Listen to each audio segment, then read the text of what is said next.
She peered at me from across the kitchen island, her gaze unwavering, and stated, "Look, I'm not grabbing the salt shaker.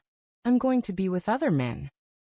If your existence has ever split into clear before and after segments, that instant was my breaking point. The only sound was the refrigerator's faint hum, punctuated by the ice maker wrestling with a stuck cube. My wedding band suddenly seemed like a weighty anchor slipped onto my finger without my awareness. I tried to respond, but all that came out was a dry exhale, laced with the stale bitterness of yesterday's espresso. You think you'll know how to handle it when a bomb drops in your home. You envision yourself arguing, negotiating, or crafting words like a poet or a peacemaker. Instead, I stood rigid, gripping a dish towel, staring at my wife's face as if it were a photograph of an approaching storm. To shatter the silence that threatened to swallow me, I managed, "You're joking, aren't you?" She gave a single delicate shake of her head and dropped her eyes to the countertop, like someone studying a chart after picking their course. "I'm not," she said. "I'm done pretending this isn't what I need." We had constructed a life side by side. A dog that barked at the mail carrier like a string of tiny explosions. A mortgage that coiled around us like a slow choke hold. A coffee maker that gasped as if struggling for air. 7 summers back, we met at a friend's barbecue, where she was the flame-sparking laughter in everyone. Her name is Lena. She has this habit of tilting her head when she listens, like a curious finch. That tilt captured my heart before anything else. We fell hard and argued gently. We were the couple friends sought out for advice on travel deals, budgeting, or which vacuum to purchase.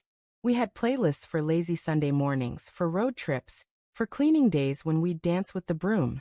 It was ordinary magic, the kind you only recognize when it begins to slip away.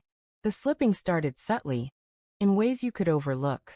She began placing her phone face down more often. She stayed out longer after work drinks with co-workers. She started listening to podcasts where words like compersion emerged, and she'd pause to share tales of couples who embraced openness and grew stronger. I nodded, because nodding feels like the easiest way to seem encouraging. One night, she asked casually, "Do you ever think monogamy is just a story we tell ourselves to accept?" I laughed. She didn't. I brushed it off, turning a weighty question into a playful remark, hoping it would never carry real consequence. The evening it all unraveled, there was no fight. That's what lingers painfully later. No broken dishes, no slammed doors. She made pasta. I grated too much Parmesan, and it sprinkled the stovetop like fresh snow. She swept it away with her wrist and said, "I need to tell you something, and I need you to truly listen." I replied, "I'm all ears." I thought we'd talk about her job or my mom's endless meme messages. She inhaled deeply. "I'm going to be with other men," she said. "I've wanted to explore this for a long time. I'm done ignoring it. I love you, and I don't want to lose us, but this is happening." My body reacted oddly, as if a siren screamed in my chest, but all the exits had disappeared. From somewhere far off, I heard myself ask, "What does this mean for us?" She answered, "We stay together. We create new rules. People do this all the time. We'll be honest with each other." She reached for my hand across the island. Reflexively, I drew back before I could stop myself. "You can do it too," she added, and the compassion in her voice burned like ice on a cracked lip. "Here's what I learned. You can feel fury and powerlessness simultaneously.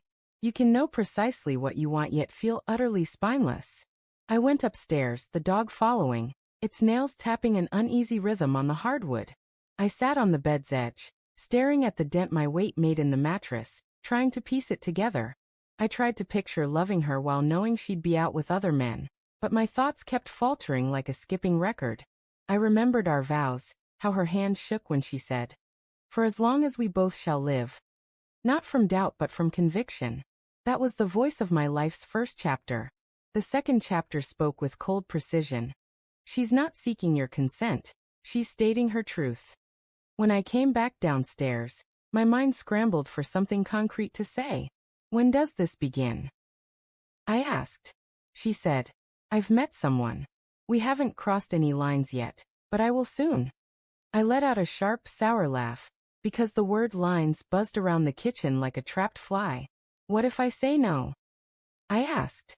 She looked at me with the patience you'd offer a child pleading to stay up for a week.